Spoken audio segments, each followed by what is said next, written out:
What's going on, everybody? Welcome back to another Wednesday night live stream real estate recap where we talk about everything to do with the housing market and honestly, whatever y'all want to talk about, because there's a lot going on all around us. I'm here in the DC area. There's a lot going on here, but also all over our country.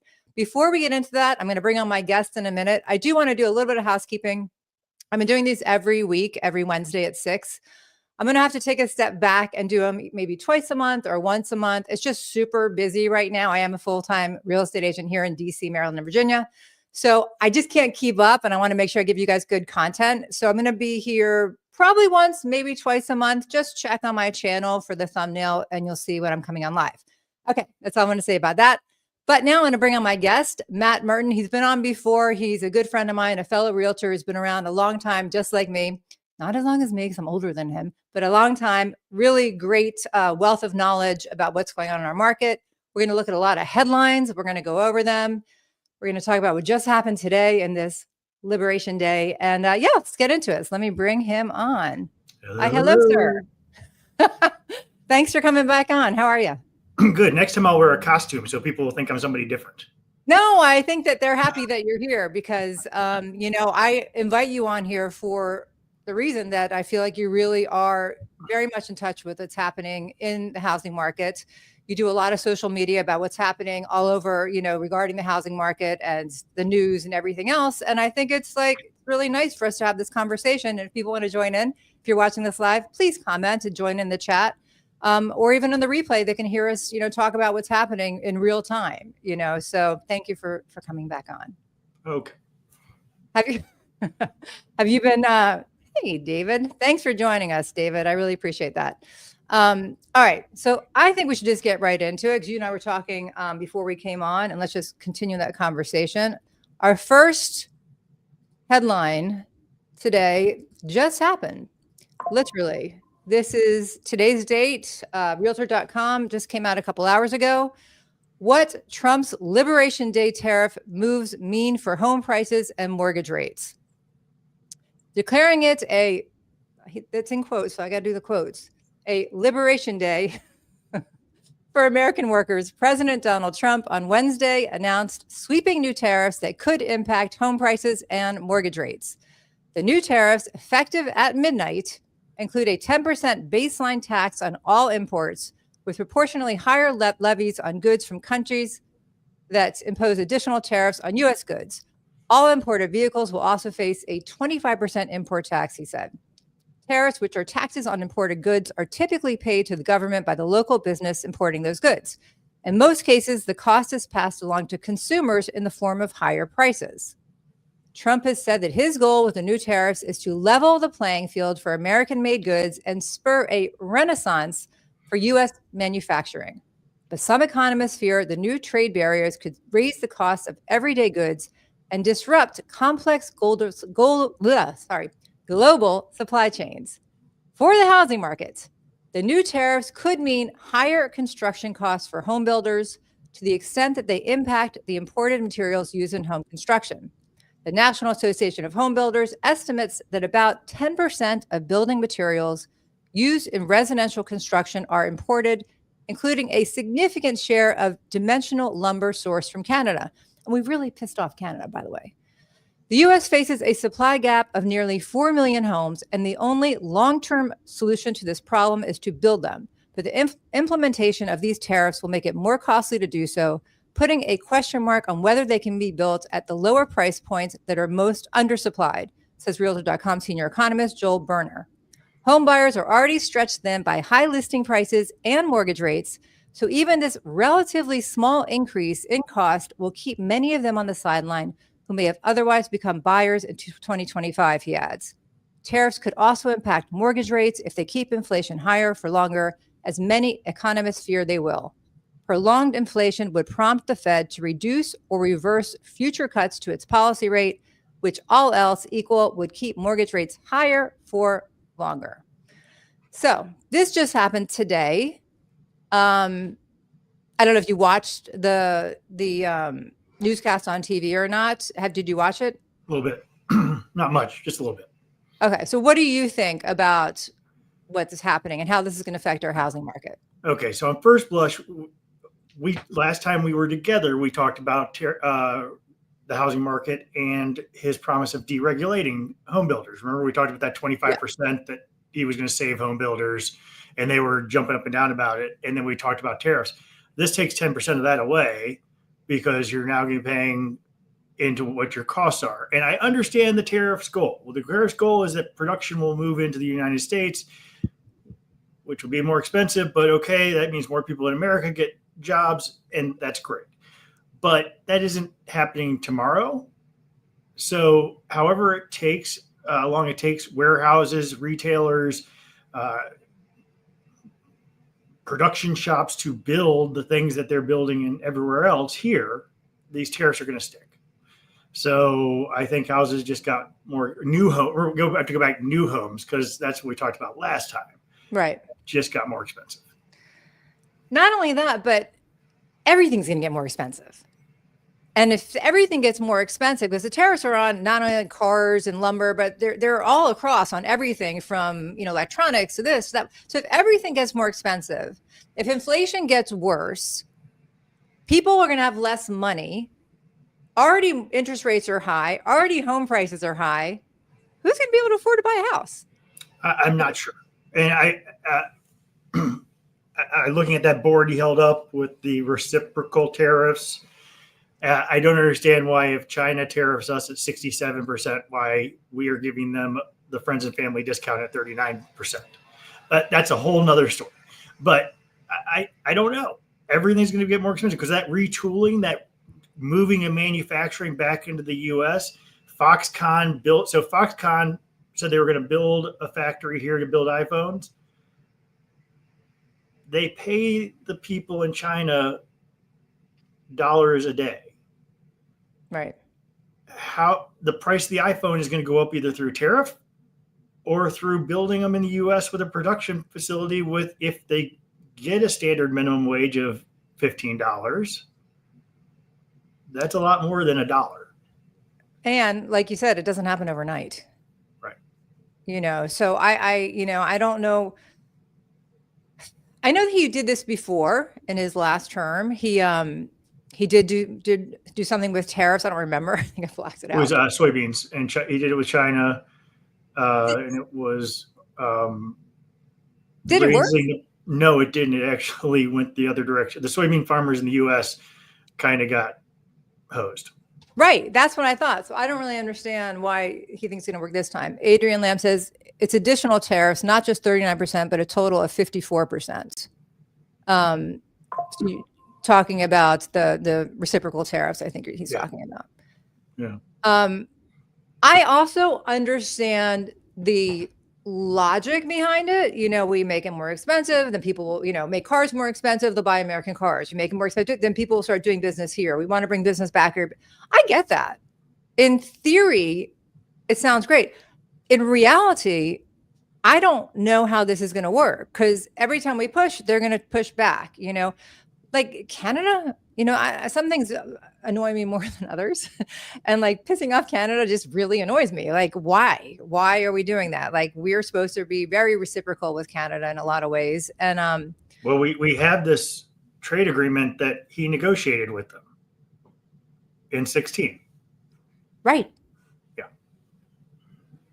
So now by pissing, did you see, I don't know if you guys saw that broadcast with the new Prime Minister of Canada, and he was like, our relationship with the United States, it's over. Did you see that? It was I did not see that, but. Oh yeah, it was a couple of days ago. And I was like, no, please, it's not us.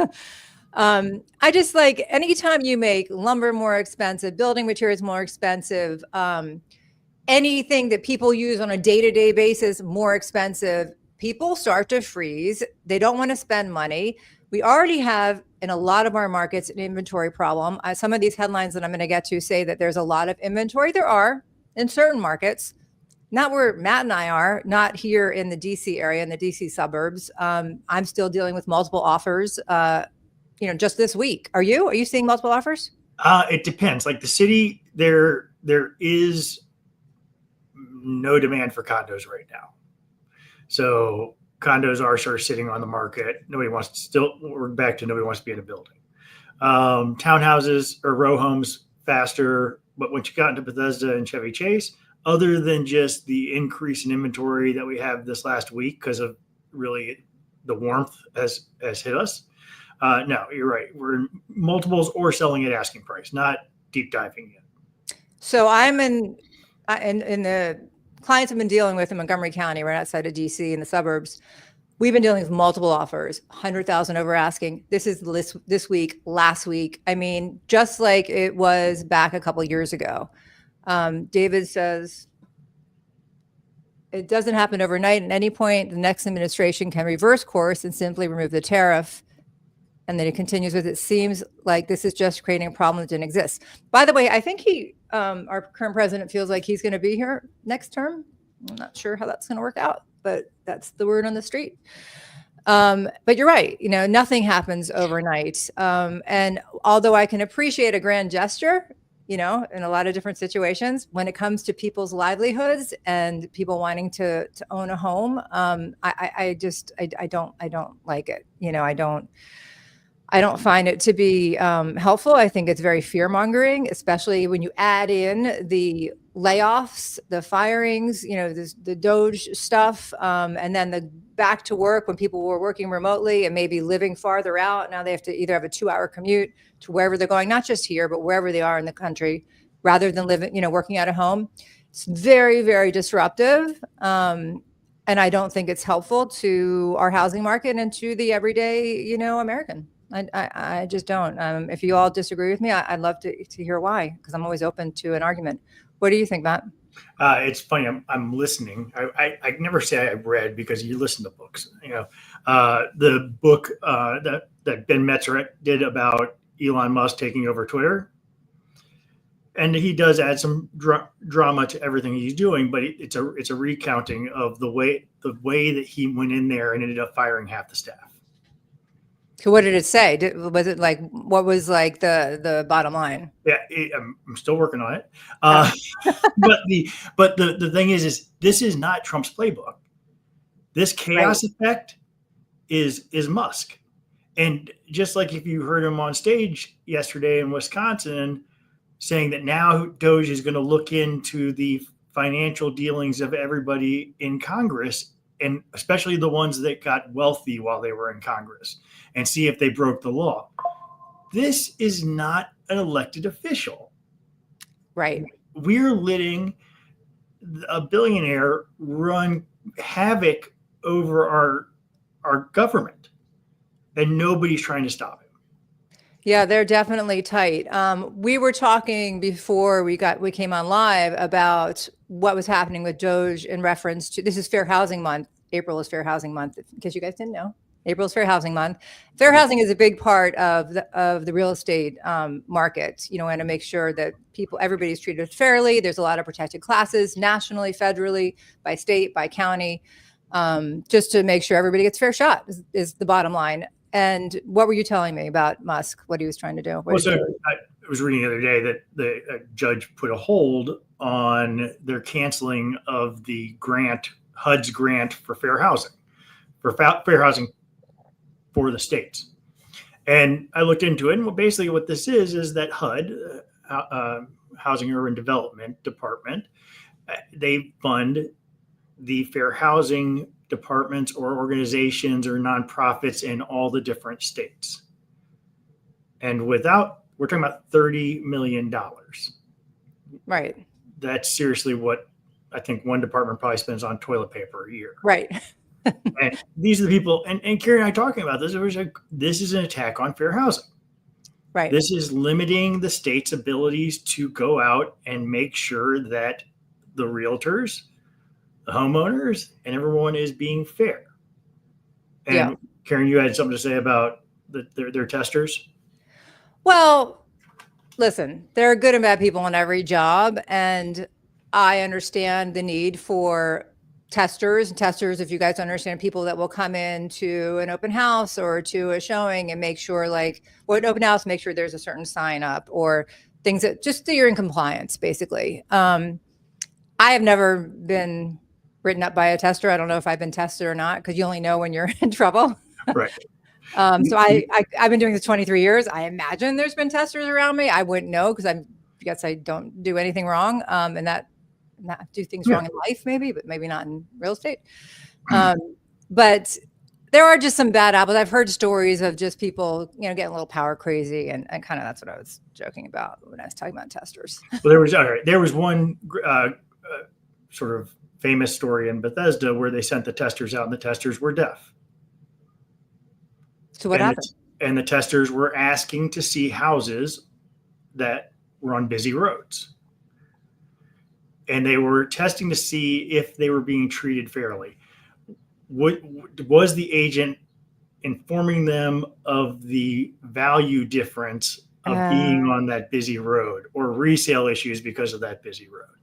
So that was one that popped up. But that makes sense. I was actually thinking when you first said that, I'm like, I wasn't getting it until I did. Different protected class. And so, for the people we're talking to here, the reason fair housing exists is because of real estate developers and real estate agents and turning everyone who's involved down to the lenders. And this isn't something that just happened before 1968. I can tell you, in the Washington, D.C. market in the 90s, there was a bank that had to change how they were advertising because they were redlining. And for those of you who don't know, redlining is when you would take a map and you would draw circles around the areas that Black people weren't allowed to live in. And so if a bank only advertised in that circle, they weren't being fair to all that they could lend to. And just like, blockbusting, going in and steering, redlining. Yeah, there's a whole bunch of going in and telling people that an African American was moving in next door and they should sell now.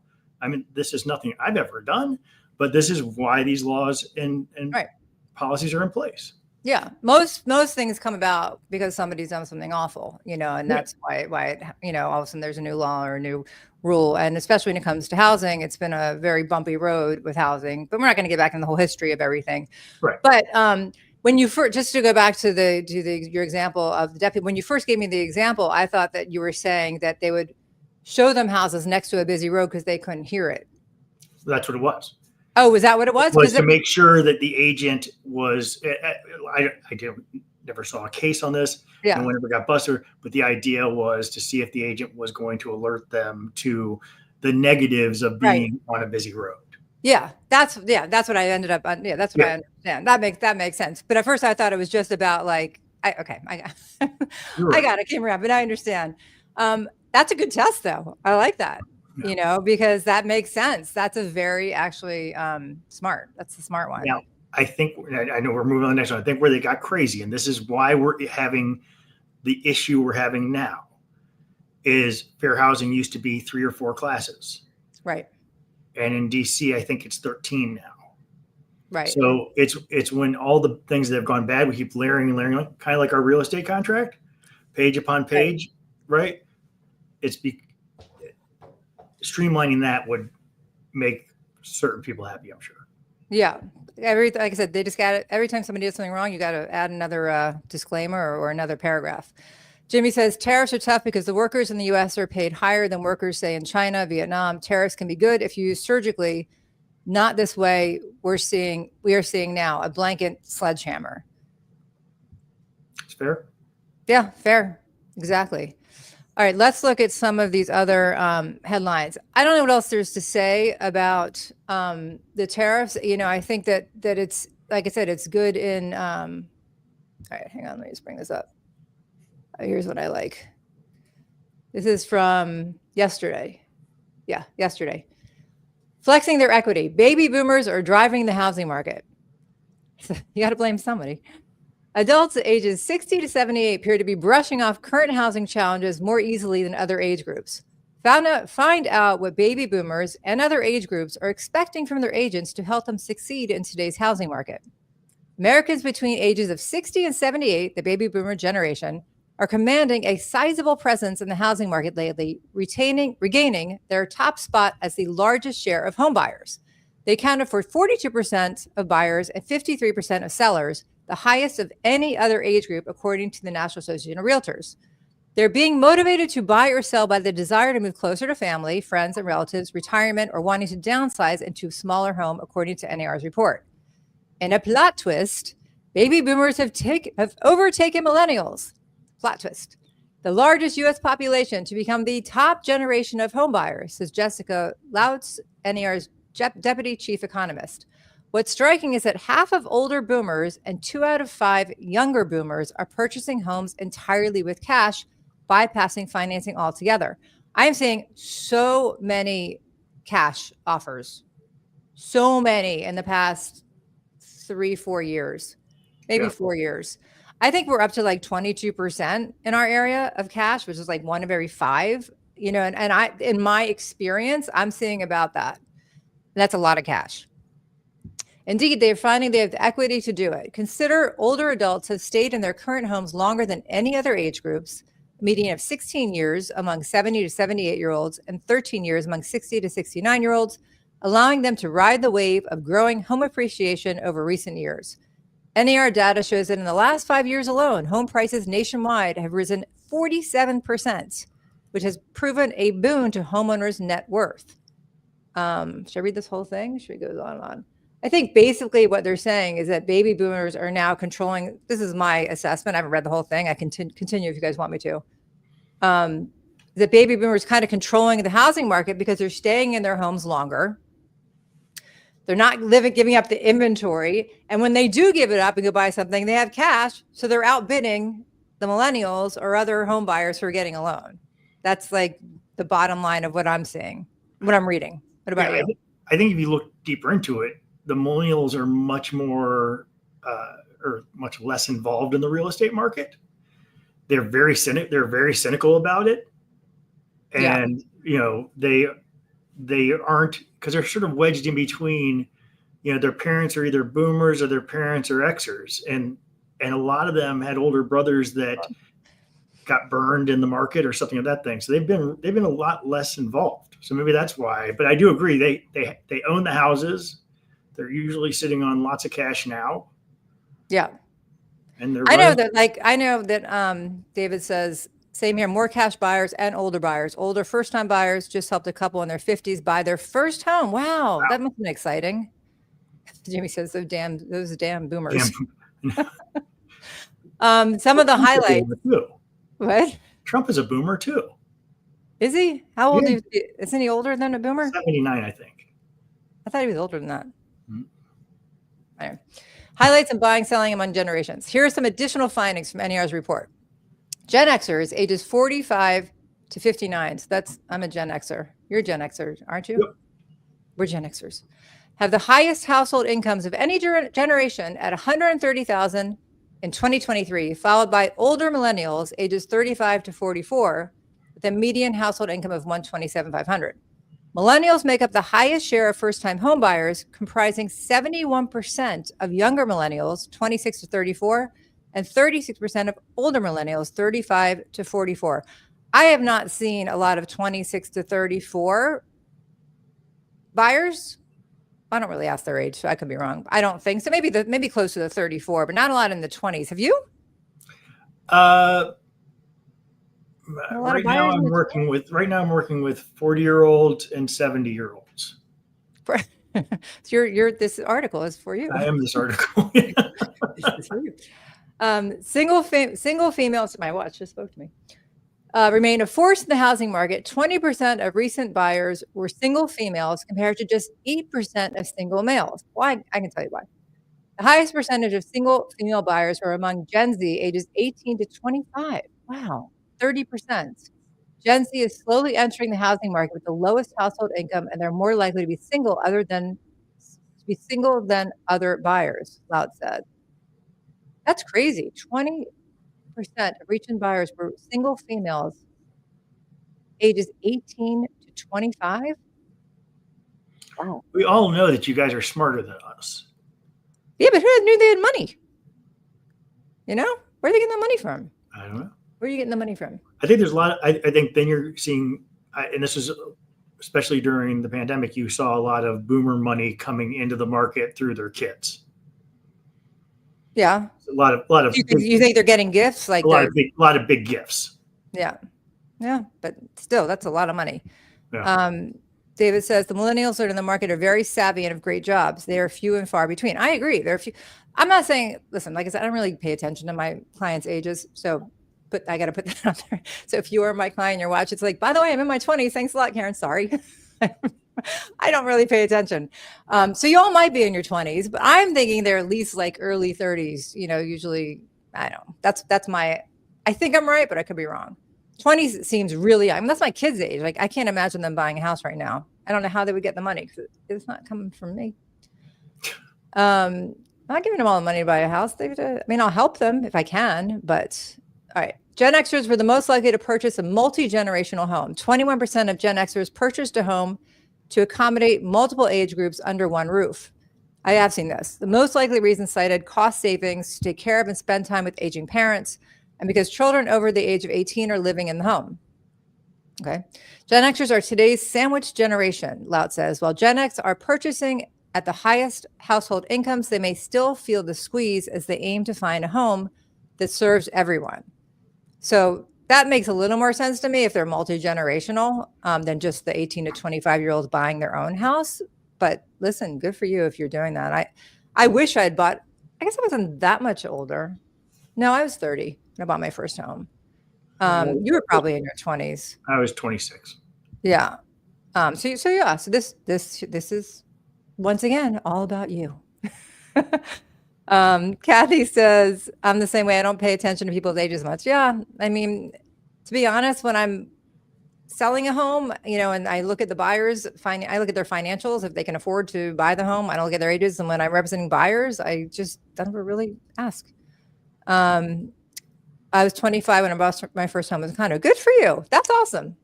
I'm all for it. I have friends that did buy young and then kept them as investment properties when they ended up getting married or moving or whatever, and serving them well now. So I think that's great. So maybe I will maybe my kids will do that if they get good jobs when they're out of college and I don't have to pay for their tuition anymore. Okay, baby boomers were at about 30% were the most likely age group to purchase a newly built home. Okay, driven out of the desires to avoid renovations and home repairs and the ability to choose and customize design features. Nearly 20% of buyers over the age of 60 purchase senior-related housing, most commonly a detached single-family home, followed by a duplex or condo in a 2 or 4 unit building, or a townhouse or row house. Younger generations, ages 44 and below, are most likely to make compromises on their home purchase, such as regarding the price or the condition or size. 27% of younger millennials, 26 to 34, and 13% of older, 35 to 44, cited a gift. So there you go. From a relative or friend as one of the sources of down payment. Buyers 60 and older were the most likely to purchase a home the furthest distance from their current residence, moving a median of 35 miles. So that's probably because they were going to either something that where they say senior related housing, you don't really get to pick where they are. They're just at or you're 60 and you decide you're going to go live at the beach. That might be me. Not yet. I'm like, wait, that sounds like a great idea. Like you said, it's all about you. Right. No, it's all about you. But I do have to say, in reading this, like, both of my parents are in their 80s. They're divorced, but they both live in their homes, like in their homes they've been in for 30, 40 years, whatever. They're not leaving anytime soon. I do think that there has been change that not old people, but older people are choosing to stay where they are more, rather than where they're comfortable. And maybe they don't have a mortgage, or they refinance and it's just cheaper to stay, or they paid off most of it, rather than the hassle of getting it ready to sell and selling it and then moving to something new and, everything that entails. I do have clients that are in their 80s. And this past week, a house came on the market next door to their daughter. And it was this one level. And so they called me, like, this house came in the market, next door to our daughter. I won't say any names in case they're watching. And we're really, this could be it. This, because they live in a colonial with, 2 stories and a basement and stairs. Sorry? I said stairs and all that. Yeah, exactly. So I said, so the new home, it's not new, it's a resale, but the home next to the daughter is a couple $2 million. the home that they would be selling is about, 1.1, 1.2. So I said, well, is this, what you sure you want to do that? And her answer to me was, well, this is going to be my kids' inheritance. What's the difference if it's in this house and investments, or it's all in the new house? They'll just sell it after where you don't need it anymore. And then they'll have their inheritance there. And I'm like, okay, all right, I gotcha. That makes sense. They ended up not going through with it, not because of the finances and not because of anything, except for it was a really big house. It was just one level, but it was very big. And they just thought, it's really big for just the two of us. And ultimately, if it ends up being just one of us, it'll be too big. And it's not a done deal yet. They're not going to do it. But so for now, they're staying where they are, as much as their daughter actually would have liked it if they had moved next door to her. So maybe they'll end up moving in with her. We'll see. Maybe.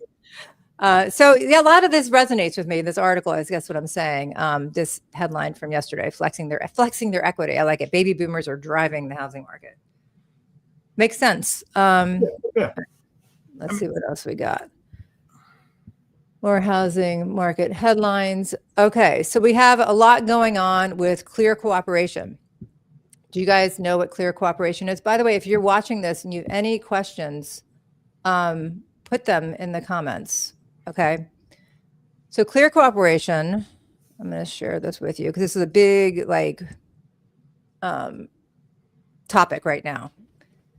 Has to do with how sellers are able to sell their homes, right? And this is a big, so the real estate and housing market, real estate, what's the word I'm looking for? The real estate community, I guess for lack of a better word, has been going through a lot the last 3 years. We had the big lawsuit. We changed everything that had to do with commission to compensation with the sellers and the buyers. We went through that. Well, now the big hot button is about clear cooperation. And in essence, it has to do with how a homeowner is allowed to sell their home. And let me just read you the definition and then we'll talk about it. This also just came out. Okay. Clear cooperation. Here's the definition under section 1.01. Within 1 business day of marketing a property to the public, the listing broker must submit the listing to the MLS, to whatever MLS there is, that's the multiple listing service, for cooperation with other MLS participants. Public marketing includes, but is not limited to, flyers displayed in windows, yard signs, digital marketing on public-facing websites, brokerage website displays, digital communication marketing, email blasts, multi-brokerage listings, sharing networks, and applications available to the general public. So basically, within 1 business day of signing a listing agreement to sell somebody's house, we have to put that into the MLS, into the multiple listings, right? No matter what, ours is called Bright, no matter what it's called, wherever you are in the country. The controversy is that if a seller didn't want to do that, but they still wanted to have a real estate agent or realtor represent them, they're not able to have that option. That choice is not available to them because of this. Are you with me? Yes. Yes, you, Matt. So the only caveat is listening to this that we didn't talk about earlier would be under clear cooperation. Let's say your client is famous and they don't want to have their house publicly listed because they don't want a bunch of people driving by and they don't want a bunch of realtors making appointments, pretending they have clients because they want to come see it. Clear cooperation says, we don't care. You've hired a realtor. Realtor has a listing agreement. Realtor has to input the information into the MLS. Or the only caveat cut out of this was that you never put in the MLS, you never market it. And you remember that was the old way we had to do it, where you could have a private listing, but you weren't allowed to publicly market it. So you had to, in that case, if I had a listing in Caryn's neighborhood, I would call Caryn and say, hey, Caryn, ask me if I have a listing in your neighborhood. And she would say, oh, do you have a listing in my neighborhood? And I would say, yeah, you want to go see it? And when we could show it. I mean, it was the dumbest workaround, but it was what it was. So what I see this is, though, is controlling the seller, telling the actual consumer what they can do. Right. But the second side of this, the conspiracy brain that I have, talks about, well, who owns or who has major ownership in the MLSs or in the associations, and that's NAR. I mean, we pay $248 a year for NAR. It's like a nothing membership. Yeah. Yet they rule our whole lives. They own our lockbox system. They own several. They're not allowed to own them all anymore because they did at one point. But they have ownership stake in all of this. Not only that, but who does the MLS? I guess I assume they sell all the data to the Zillows and the Redfins, right? I mean, somebody has to pay for that somehow. They I don't know if they give or they sell it to CoreLogic, and then CoreLogic takes that information and passes it down to all the sites. So Zillow, Redfin, Compass, Coldwell Banker, they all get the feed from CoreLogic. Well, but somebody's making money, I guess is what I'm saying. No, it's completely. They completely are. Yeah. Like if you want to continue with your conspiracy theory, like it's got to be big money behind all this reason for collecting the data in the first place, right? Well, the data is always important because then they can go and sell that data to companies who have moving companies and home fixer-upper companies. I mean, I walked into a listing the other day that it's my buyer. We're under contract. We've been under contract for 6 days, and there was 35 pieces of mail inside the door when I got there. All of them from moving companies, all of them from cleanup companies, all this type of stuff. They get that from Bright. Bright sells that. Yeah, but you could also get that from public records if you wanted to, but I'm saying, I think that there's big money behind NAR. I think it's not just them. If you really want to get to the conspiracy theory of it all, I think that there's big money behind all that. There's another reason that they want us to do this besides just what they're saying. If you really want to be conspiracy theorist about it. Yeah. I have my own ideas of who that big money is, but I don't want to get in trouble, so I'm not going to say it. That being said, is it Musk? No, that's not what I was thinking. That being said, if a seller wants to sell their house privately, there is a way to do it in our market because our MLS Bright has made it a way that we could put the data in Bright. So we're abiding by clear cooperation, but still sell it privately. This is all recent because a lot of people just don't want to sell publicly. They don't want their stuff online. They don't want it. And that should be their right not to have to if they don't want to, but they want help, Right. So now there is the option where we are in DC and Montgomery County. Is it the same in Virginia? Yeah, everything to do with Bright, right? Anything with Bright. I think even up into Pennsylvania because Bright goes. And I think even maybe North Carolina. I don't know, West Virginia, maybe wherever Bright is. Bright's the name of our MLS. We're allowed to do this. This is very, very recent. We can sell things privately and market them any way we want. We'll see how long that lasts because this has been, a very hot button right now. It's all over. And, I have the guy that started the lawsuits about the commissions was going to start another lawsuit, right? Or did he start a lawsuit about this? I forget his name, the lawyer I'm talking about. He was getting all ready to start another class action lawsuit about clear cooperation because, who makes the money in these lawsuits? It's the lawyers. Right. Yeah. So he made a lot of money in the other one. And now he's trying, I think he's either going to, or he was going to. So now they're coming up with some sort of compromise before he can. I mean, there's a lot going on with this, which is why it was something I brought up. Let me see if there's anything else they say about it here. Oh, exempt listings. This is all from the National Testing Rules. So it's just the definition of it. Yeah. Anything else you want to say about clear cooperation? No, I mean, I think that it is an overreach and taking direction from an association that couldn't defend itself, in this lawsuit that they had of what they've been telling their practitioners to do for the last 30 years. They need to clean it up and be better. Yeah. All right. So I got a couple more. All right. I've got housing market predictions for 2025.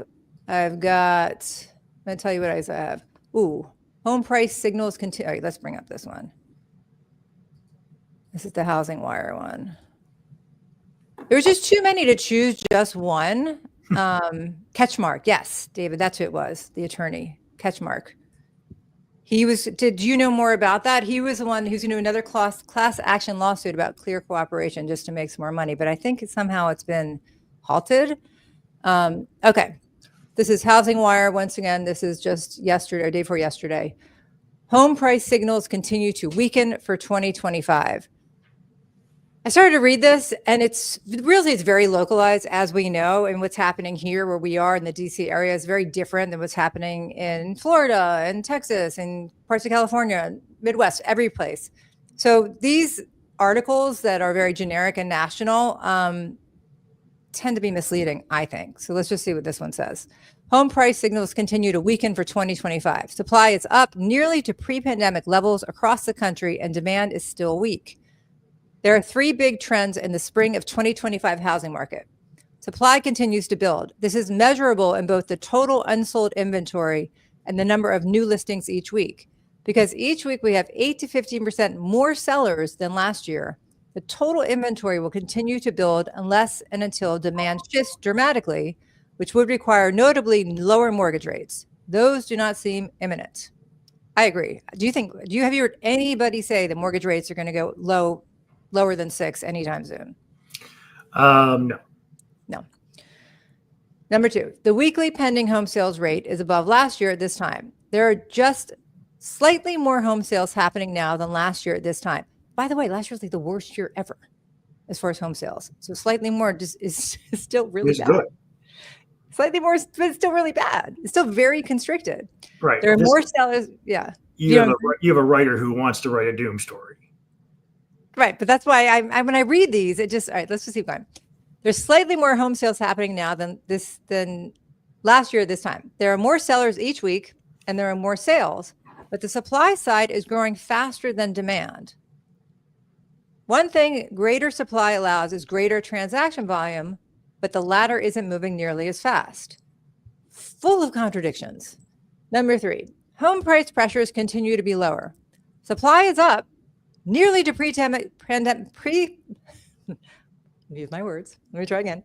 Supply is up nearly to pre-pandemic levels across the country, and demand is still weak. Didn't we just say this? Yeah, I think so. This is like when you're on a TikTok and you can tell the person's just vamping to like make you stay on it longer, and you're like, just get to the punchline.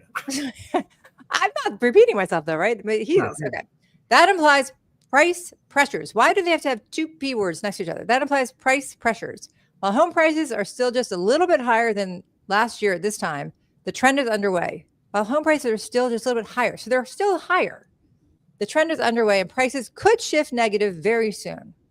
There are lots of markets around the country where home prices are already below last year at this time, but the national average has remained positive so far. It's getting close. That is true. There are some places where home prices, last week's live, I did a whole I think it was last week or the week before, the whole map of about where home prices, it was last week because I had someone on from Florida, had gone down. And like some parts of Florida, they had gone down like 7%, but they had gone up 55% since 2019. So I'm like, they've gone up 55% and gone down 7%. Like, you're still winning. Now, Caryn. Yeah. If your husband or boyfriend is nice to you for 5 years and then he hits you in the 6th, you don't think about how good the 5 years before were. It's only about the 6th. Oh my God, you are so funny. I don't know where, by the way, it's not about me. My husband is he's still nice to me. Okay, we have the added wrinkle. That's really funny. Added wrinkle this year of a rapidly slowing economy. True. As the year progresses, we'll see whether lower mortgage rates, assuming we get them, can offset consumer fears about recession, tariffs, and job security. Boo, boo, boo. The bad vibes in the economy have not really been a factor for the U.S. homebuyer in 15 years. Okay. I don't know about that. Right now, employment is weakening, but it isn't bad yet. Okay. There's lots of data signaling a slowing economy, but we entered the year with a lot of economic strength. Really? We did? So it pays. We entered the year? Okay. So it pays to keep watching the data closely to see how home buyers react. The takeaway here, please, what is the takeaway here? Because I'm not jiving with this, is that in the last few years, the headlines have been saying home sales down, but prices keep climbing. But that may very well soon switch to home sales are finally climbing again as home prices dip. Let's take a look at the data and see the specifics. Oh, this is going to be good. I love myself some data. Anybody have any questions on the side that I'm missing? Okay. All right. Pending home sales prices almost negative. Change in home prices from the same week a year prior. U.S. single family homes. So I'm assuming this is just national. Yeah. Yeah. This is the view I don't often share, but it's a very useful right now. This chart looks at the prices of all the pending. So pending means something's under contract, but it hasn't closed yet. And which also means the price isn't written out yet. Right. So how can you base the difference of home prices if you're using list price and not sold price? It makes no sense. Unless they're talking about how many sales, not prices, but sales are down. Change in the home prices from the same week prior. U.S. prices. Yeah. It doesn't make sense because, for example, what I just told you about what I'm experiencing with a couple of different sets of buyers, the home prices was escalating $100,000 over the asking price. But right now, all you're going to see if you look it up is the asking price. Right. In a couple of weeks, you're going to see that was a lot more, not less. This makes no sense. This is a view I don't often share, but it's very useful right now. Not so far. This chart looks at the prices of all the pending home sales and how that median price has changed from the year prior. Okay. Annual home price appreciation. There are 358,000 single-family homes in contract right now, and they are priced only 50 basis points above last year this time. I'm not going to do this under contract. It makes no sense. You don't know. You don't know what they're going to land at. Let's see if he goes to solds. Pending home sales. We're still at pending. Price reductions. Okay. This should be real data. Who's wrote this? Is it Logan Matashami? No, Mike Simonson. Okay. Let's just see what he says, sums it up. He says, if you paid attention to my work, you might know that I don't see a crash coming and that for 8 or 10 years, the housing crash people have declared a crash is upon us. I've been of the view that multiple years of flat or slightly down price changes is a much more likely scenario than a, quote, crash. It feels like we're in that multi-year scenario right now with weak home price trends. Not a crash, but ample supply that keeps a cap on prices rising. That's the first thing that it's resonated with me in this article so far, because a lot of it is just a lot of talk about stuff that you don't know yet because the data isn't showing us yet because the houses haven't closed yet. Right. Price reductions. To wrap up the analysis of home prices, let's look forward. 35% of the homes on the market have taken a price cut from the original list price.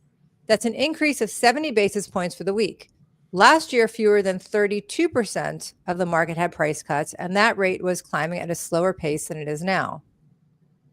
Okay, you've seen a lot of price reductions?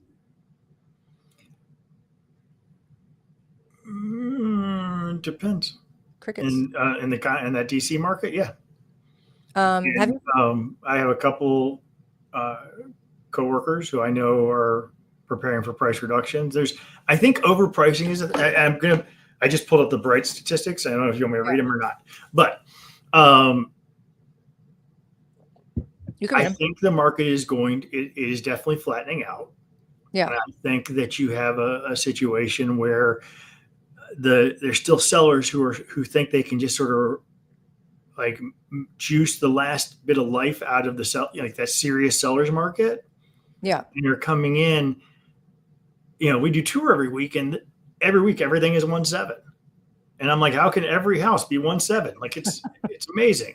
And this week we started going through tour, and people were like, I was like, what is it going to be, 1.7? And they were like, no, we're going to do 1.5. And I was like, so I think people are starting to wake up to this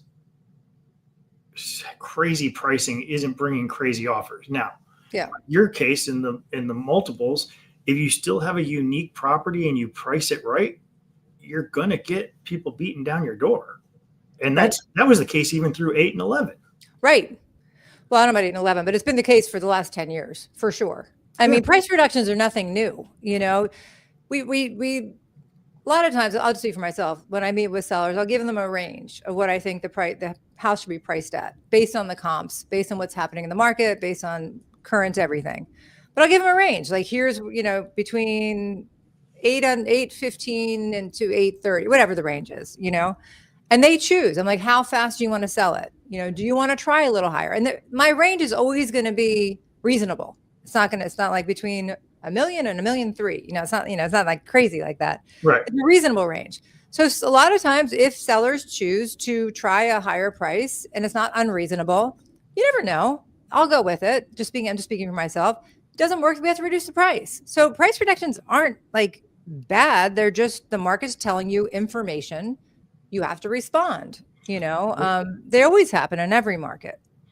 Yeah, I like to tell my people that, if they go with the higher price or they shock me with an even higher price, okay, this is great. We'll do this for this many days.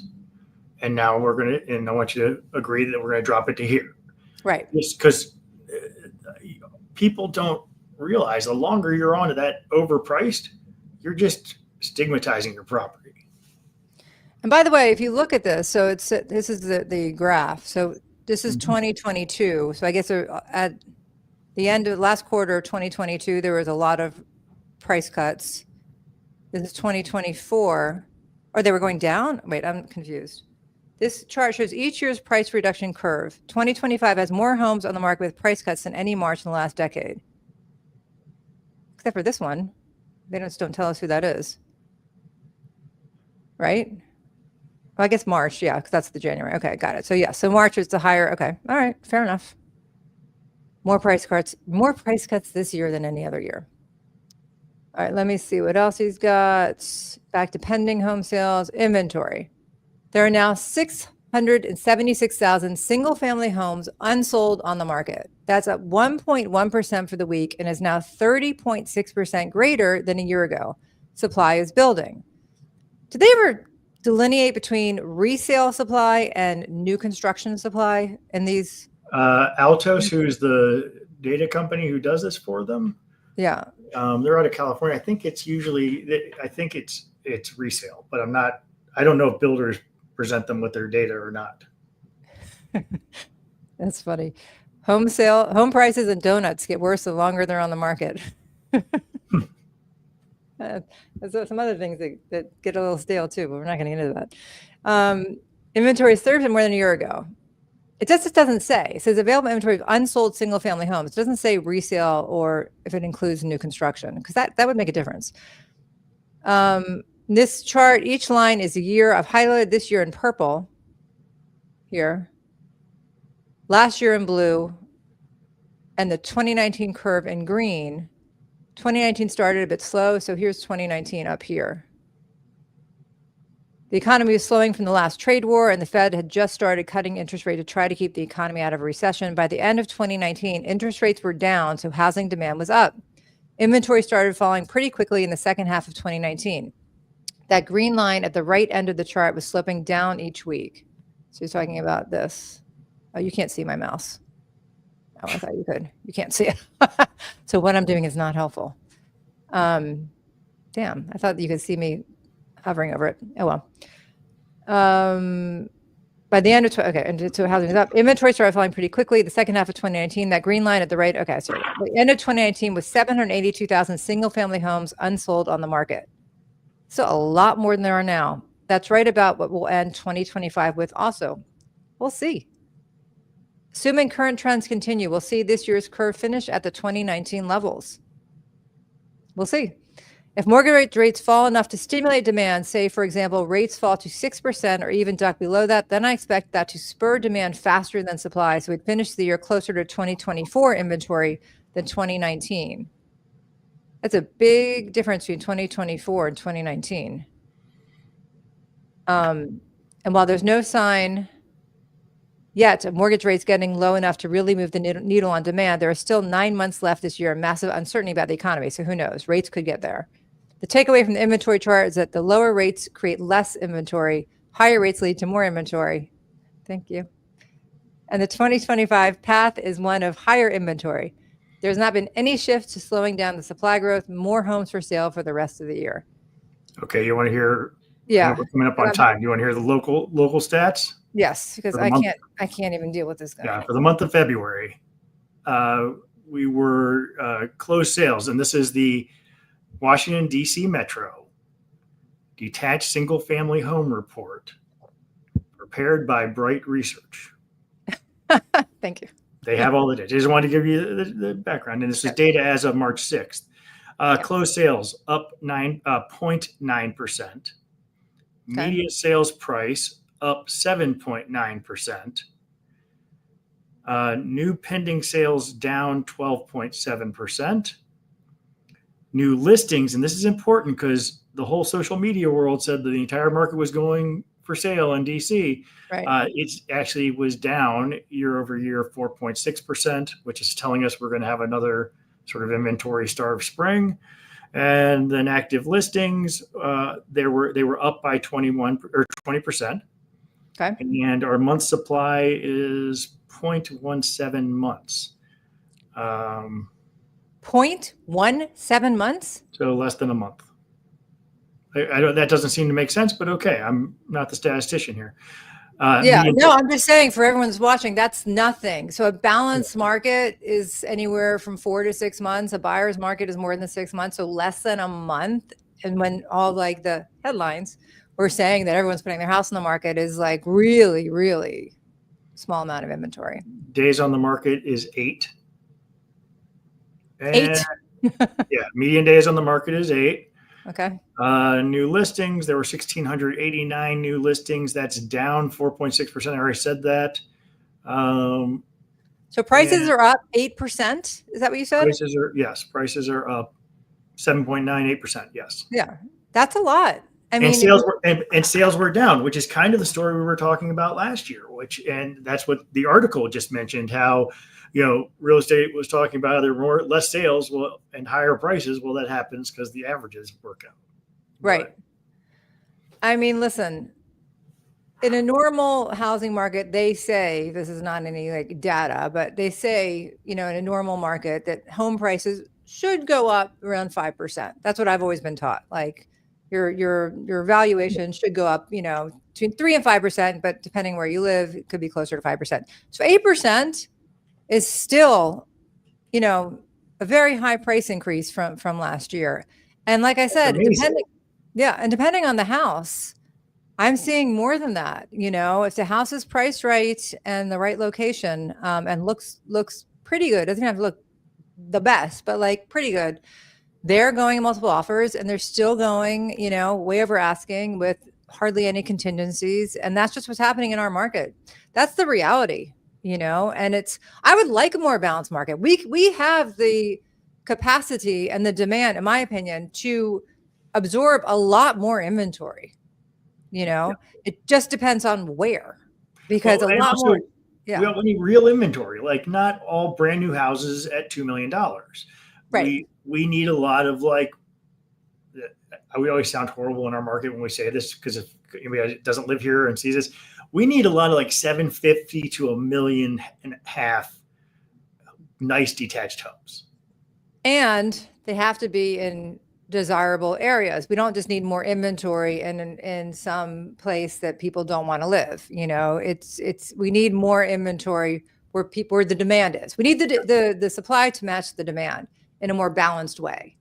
And it was more balanced. It still was always a seller's market. The last time it was a buyer's market was like 2008 to 10, I think, but it's been a seller's market for a while now. So it's funny. One of my team walked into the office in February of 2020 and said, "My listing's been on the market for a month and a half. What do I do?" And I realized she had never worked in a slowing market. And you remember, as we were going, the market was starting to like crater into COVID, and then COVID picked it back up and went running. But it's just, agents here don't understand how to sell in a regular market. I welcome a more balanced. I welcome home inspections and negotiating home inspections. I don't like when I represent buyers and they are pressured, at least in our area, they can do a pre-inspection, but pressure to make a decision really fast and stuff like that. I welcome it. So we have to work more. I don't care. I think it's a much better way of buying a house is to be able to do all of the things in the contract, rather than have to rush. But this is what we're in, and this is the way it is here. So if you're thinking about moving to the suburbs of DC, if you're thinking of DC proper, you're looking to buy a condo, it may be a very different market than what Matt and I are talking about.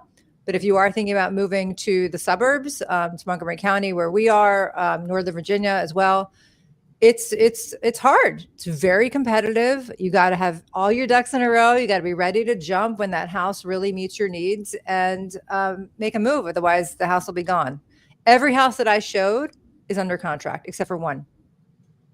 And I showed 17 houses. That's so you understand. I've been working a lot. 17 houses, and every single one's under contract except for one. David says 100%, and Jimmy says, I can't read it. I agree with taking a slow approach to buying a home. Oh, yes. Thank you. You're welcome. I know. I think the font's gotten smaller. Not that my eyes have gotten worse. Anyway, so that's what's happening. These are some housing market headlines. Why will we be back? Maybe Matt, you'll just come back with me and do this once a month. I mean, I really love doing this with you and just go over the different headlines. I can't do this every week right now. I'm just too busy working. So I don't want to just come on and do it like halfway. I like to come on and give you guys good content. I'll let you know the next time I'm coming on live. I'll put out a notice on my channel. It'll probably be once, maybe twice a month, depending if there's a lot of headlines. I'll come on and do a live, and hopefully you'll join us. If you're watching this on the replay and you have any questions or comments for Matt or myself, just put it in the comments and we'll definitely get back to you. And if you're thinking about moving to the area, there's going to be a Calendly link. You can sign up for a consultation, or you can always email me and we can set up a Zoom. We can talk about it. Matt, you do so much social media, such great content. Where can people find your stuff? You can find me on TikTok under the Smart Living Experts, or just my name, Matt Merton. And you can find me on Facebook or Instagram under the same. So what about TikTok? Is TikTok going to be around? I don't know. Maybe not. I have to find someplace new. I asked ChatGPT today where I should go put all my content. And if you haven't tried the new Monday on ChatGPT, it actually insults you. It is a sarcastic ChatGPT. You should try it. It's pretty funny. It's called Monday, or you do it on Monday? So when you're in ChatGPT, it's one of the side GPTs. It just showed up today, and I was like, I opened it up, and I was like, "What are you?" And it was like, finally, a decent question. Oh, I have to try that. That's hilarious. Yeah. So. I love a sassy person or ChatGPT. Yeah. Anyway, thank you so much for coming on. Everyone, y'all have a great night, and we'll see you soon. Bye.